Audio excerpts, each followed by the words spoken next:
Friends, कैसे हैं आप लोग। आज हम आपको हिंदी के टॉप 50 प्रश्न जो हर परीक्षा में पूछे जाते हैं उनका कलेक्शन लेके आए हैं।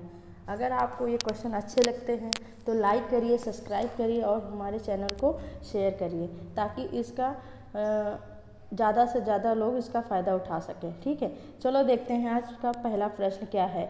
जिस शब्द के अंत में आ आता है उन्हें क्या कहते हैं? हम अकारांत शब्द कहते हैं। सेकंड क्वेश्चन क्या है, हिंदी वर्णमाला में अयोग वाह वर्ण कौन से होते हैं? वो होते अन, आहा वर्ण, अयोग वाह वर्ण होते हैं। ठीक है, हंस में लगा चिन्ह क्या कहलाता है? हंस में लगा चिन्ह कहलाता है अनुस्वार। क्या कहलाता है? अनुस्वार। चंद शब्द में लगा चिन्ह क्या कहलाता है? अनुनासिक शब्द कहलाता है। क्या कहलाता है? अनुनासिक शब्द कहलाता है। भाषा की सबसे छोटी इकाई क्या होती है? वर्ण है। जैसे कोई भी एग्जाम में ऐसे पूछ सकता है, वो कौन से छोटी इकाई है भाषा की, वो बताइए। तो उसमें 2 3 4 ऑप्शन दे दे, ध्वनि दे दे, वर्ण दे दे, आपकी वर्णमाला दे दे, ये सब मतलब ऐसे टाइप के क्वेश्चन देंगे और उसमें से आपको जो सही होगा वो छांटना होगा। ठीक है, चलिए आगे देखते हैं क्या है। छठा प्रश्न, जिन शब्दों में किसी प्रकार का विकार या परिवर्तन नहीं होता है उसे क्या कहते हैं? उसको हम क्या कहते हैं? तत्सम कहते हैं।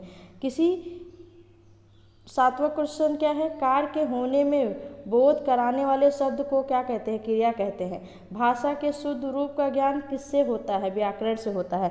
विश्लेषण या विशेषण जिस शब्द की विशेषता बताते हैं उसे क्या कहते हैं? विशेष कहते हैं। क्या कहते हैं? विशेष कहते हैं। क्वेश्चन नंबर 10, हिंदी में लिंग का निर्धारण किससे होता है? संज्ञा से होता है। क्रिया का मूल रूप क्या कहलाता है? धातु कहलाता है। सर्वनाम के साथ प्रयुक्त होने वाली विभक्ति क्या होती है? संश्लेषित या संश्लिष्ट कहलाता है। हिंदी में कारक चिन्ह किसे कहते हैं? कितने होते हैं? कारक चिन्ह हमारे कौन कौन से होते हैं? कारक चिन्ह हमारे होते हैं कर्ता है, कर्म है, करण है, अपादान है, संप्रदान है, करण है, संबोधन है, ये मतलब ये सब हमारे क्या होते हैं? कारक चिन्ह होते हैं। इसको हमने आपको ये कारक के पूरे वीडियो बना के हमने आपको अपने चैनल पे अपलोड कर दिया है। आप हमारे प्लेलिस्ट में जाके इसको देख सकते हैं। ठीक है, आगे देखते हैं। क्वेश्चन नंबर 13 क्या कह रहा है, हिंदी में कारक चिन्ह कितने होते हैं? हिंदी में कारक चिन्ह 8 होते हैं। जब संस्कृत भाषा में कारक चिन्ह पूछे जाएंगे तो हमारे साथ होंगे। ठीक है, कंफ्यूज नहीं होना, एकदम अपना माइंड कंसेप्ट क्लियर रखना कि हिंदी में कारक 8 होते हैं, संस्कृत में कारक जो होते हैं 7 होते हैं। ठीक है, चलिए 14 नंबर क्वेश्चन क्या कहता है, संज्ञा कितने प्रकार के होते हैं? संज्ञा हमारे 5 प्रकार के होते हैं।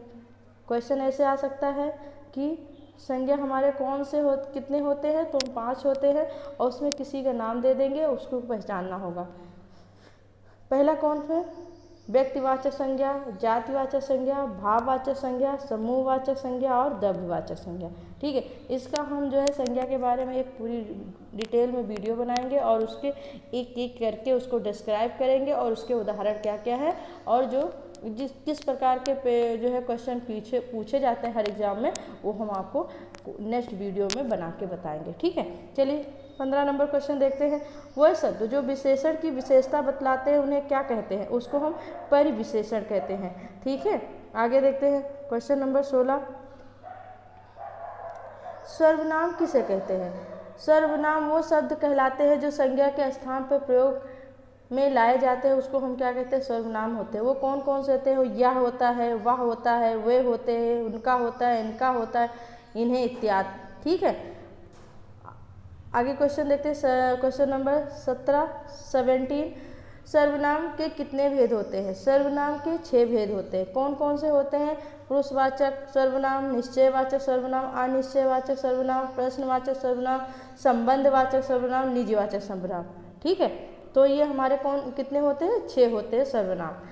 आगे देखते हैं। क्वेश्चन नंबर 18, क्रिया किसे कहते हैं? जिस शब्द से किसी काम के करने या होने का बोध हो उसे क्रिया कहते हैं। जैसे खाना, हंसना, रोना, बैठना, ये सब हमारी क्या है? क्रिया है। क्वेश्चन नंबर 19, क्रिया मुख्य रूप से कितने प्रकार के होते हैं? क्रिया मुख्य रूप से 2 प्रकार के होते हैं, अकर्मक और सकर्मक। ठीक है, इसकी भी हम जो है आपको पूरे डिटेल में वीडियो बनाएंगे और इसके बारे में बताएंगे कर्मक क्रिया क्या होती है, सकर्मक क्रिया क्या होती है और इससे किस तरीके के क्वेश्चन पूछे जाते हैं, किस प्रकार के क्वेश्चन आते हैं, ये सब हम आपको नेक्स्ट वीडियो में पूरा डिटेल से पढ़ाएंगे। चलिए नेक्स्ट क्वेश्चन नंबर 20 देखते हैं। किसे कहते हैं? काल कितने प्रकार के होते हैं? काल हमारे 3 प्रकार के होते हैं, एक वर्तमान काल, भूतकाल, भविष्यकाल। ठीक है। सा व्यंजन का उच्चारण स्थान क्या होता है? तालु होता है। सा, आप बोल के देखिए, मुंह खोल के बोलिए सा, तो वो कहाँ से आ रहा? हमारे तालु से लड़ के वो आवाज़ आ रही है, तो इसलिए उसका उच्चारण स्थान क्या होगा? तालु होगा। क्वेश्चन नंबर 22, वा वर्ण का उच्चारण स्थान कौन है? वा बोलेंगे तो आप दांत और ओष्ठ दोनों का प्रयोग करते हैं, इसलिए आप बोल के देख लीजिए। वा में हमारा क्या होता है? दांत और ओष्ठ दोनों से मिलके जो है वा का उच्चारण निकलता है। ठीक है। चलिए नेक्स्ट देखते हैं। क्वेश्चन नंबर 23, डा का उच्चारण स्थान क्या होता है? कंठ। डा, तेज से बोलिए तो डा जो है हमारे कंठ से आवाज़ निकलती है। ठीक है। क्वेश्चन नंबर 24, का उच्चारण की दृष्टि से क्या होता है? कंठ होता है। इसको का बोल के आप देखिए, बोलने पे आपको ये ज़्यादा समझ में आएगा, इसीलिए इसको जब उच्चारण स्थान वाले क्वेश्चन जब भी पढ़िएगा उसको कोशिश करिए कि बोल के समझने की कोशिश करिए, उससे हमारा जो है कंसेप्ट क्लियर हो जाए। बाई चांस हमें वो नहीं आता है तो हम बोल के उस चीज़ को बता पाएंगे। ठीक है। क्वेश्चन नंबर 25 देखते हैं क्या है? वर्ण के द्वितीय चतुर्व्यंजन क्या कहलाते हैं? महाप्राण कहलाते हैं। जब आप का खा गा घा लिखेंगे तो उसको जो उसका का खा गा घा वाला जब लिखेंगे, जो हमारे होते हैं का वर्ग, टा वर्ग, चा वर्ग, उसका जो हमारा द्वितीय और चतुर्थ व्यंजन जो है कहलाते हैं, वो जितने भी होंगे वो हमारे महाप्राण होते हैं। ठीक है। चलिए नेक्स्ट क्वेश्चन नंबर 26 देखते हैं। ए और आई का उच्चारण स्थान कंठ और तालु होता है, दोनों से मिलकर इसकी जो है उच्चारण स्थान होता है, उन उच्चारण किया जाता है। क्वेश्चन नंबर 27 क्या कहते हैं? घा का उच्चारण स्थान क्या होता है? कंठ होता है। क्वेश्चन नंबर 28, वर्ण के प्रथम और तृतीय व पंचम वर्ण क्या कहलाता है? अल्पप्राण कहलाता है। जैसा हमने आपको बताया का खा गा घा जो का वर्ग, टा वर्ग, चा वर्ग जब ये सब बांटे जाते हैं तो उसको जो हम उसका जो प्रथम और द्वितीय और पंचम वर्ण होंगे वो सारे हमारे क्या कह रहे हैं? अल्पप्राण कहलाएंगे, और द्वितीय और चतुर्थ हमारे क्या कहलाएंगे? महाप्राण कहलाएंगे। चलिए देखते हैं क्वेश्चन नंबर 19, मात्रा के आधार पर हिंदी स्वरों के दो भेद कौन कौन से होते हैं? एक हर्ष होता है, एक दीर्घ होता है। हर्ष जिसमें हमें बोलने में कम समय लगता है, जैसे छोटा आ, जब हम छोटा आ बोलते हैं तो बहुत कम समय लगता है, और बड़ा आ बोलते हैं तो बहुत ज़्यादा समय लगता है। तो मात्रा के आधार पर हिंदी में स्वरों के 2 भेद होते हैं, हर्ष और दीर्घ। ठीक है। इसकी भी हम अलग से आपको वीडियो बनाएंगे। अभी बस हमने आपको ये बताने की कोशिश की है कि हमारे कॉम्पिटिटिव एग्जाम में किस प्रकार के क्वेश्चन आते हैं, उसको आप समझिए। इस वीडियो के ज़्यादा से ज़्यादा बार देखिए और इसको रिवीजन करिए। इसी टाइप के क्वेश्चन आते हैं, इससे अलग कोई भी कॉम्पिटिटिव एग्जाम में क्वेश्चन नहीं आते हैं। सिर्फ मैंने आपको एक माइंड सेट करने के लिए बताया है, ताकि आप ये ऐसे क्वेश्चन को देखिए और उसको समझिए और उसी के बेस पे अपनी स्टडी को आगे करिए। चलिए देखते हैं आगे क्या है।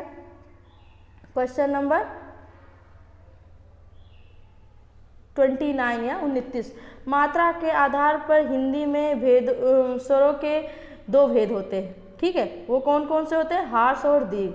सर्वनाम के साथ प्रयुक्त होने वाली विभक्तियाँ क्या कहलाती है? संश्लिष्ट। वो क्या कहलाती है? संश्लिष्ट कहलाती है। क्वेश्चन नंबर 31 देखते हैं। 31 में क्या कहता है?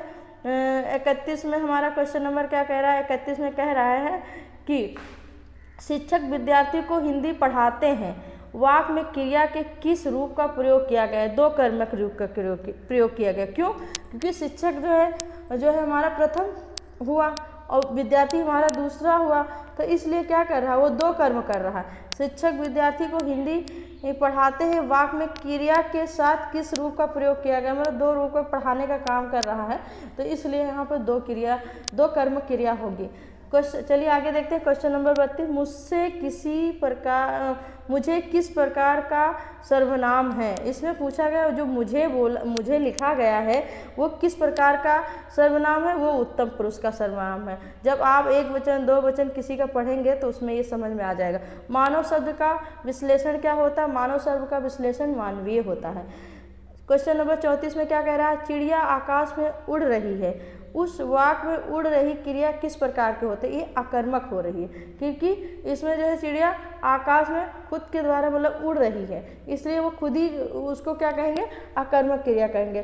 पशु शब्द का विशेषण क्या है, पाश्विक कहते हैं, ठीक, पाश्विक कहते हैं, ठीक है।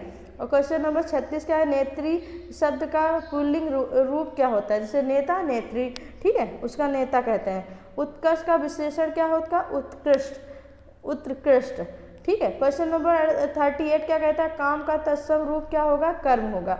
मतलब तत्सम तद्भव आपको समझना चाहिए कि तत्सम किसे कहते हैं, तद्भव क्या कहते हैं। तत्सम वो शब्द होते हैं जो संस्कृत से लिए गए होते हैं, और तद्भव वो शब्द होते हैं जो हम आम भाषा में बोलते हैं।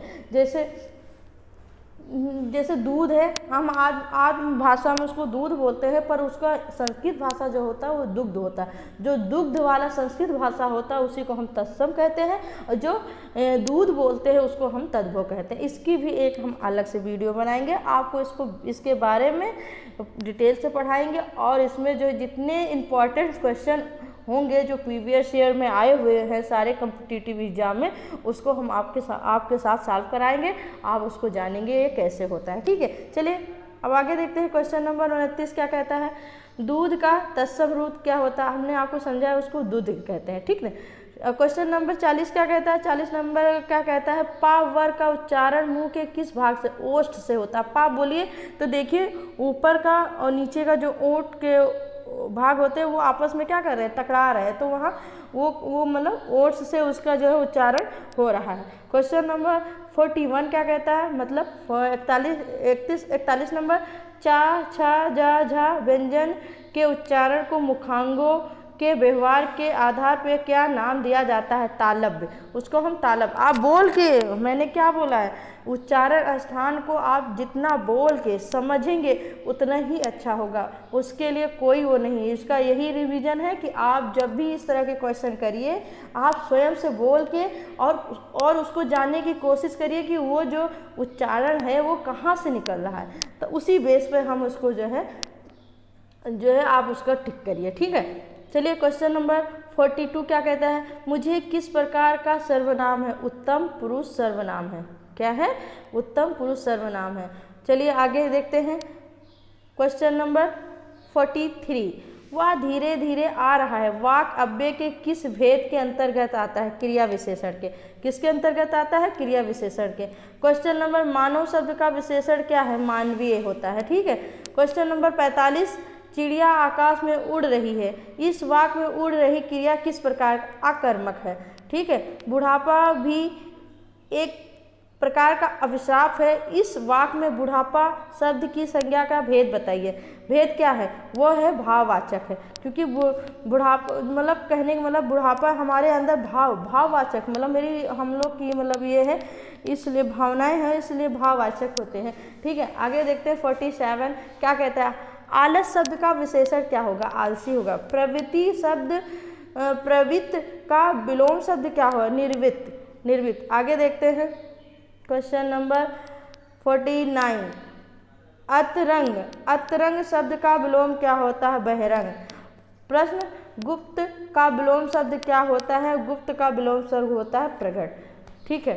तो हम आपको जो है विलोम भी पढ़ाएंगे, विलोम होता है क्या है, मतलब विलोम के बारे में तो आप लोग जानते हैं, जस्ट अपोजिट, उसके बारे में जो मतलब बहुत सारे एग्ज़ामों में पूछा गया है उसको छाट के लाएंगे और आपके सामने उसको सॉल्व कराएंगे, ताकि आपको उसको कोई दिक्कत न हो। अगर आपको हमारी वीडियो अच्छी लगे तो लाइक करिए, सब्सक्राइब करिए, और exam Hunt with Jyoti ma'am के साथ जुड़िए, और अब हमारे चैनल को शेयर करिए, सब्सक्राइब करिए, ताकि इससे बहुत सारे लोग इसका यूज कर सके, इसका लाभ उठा सके। Thank you guys.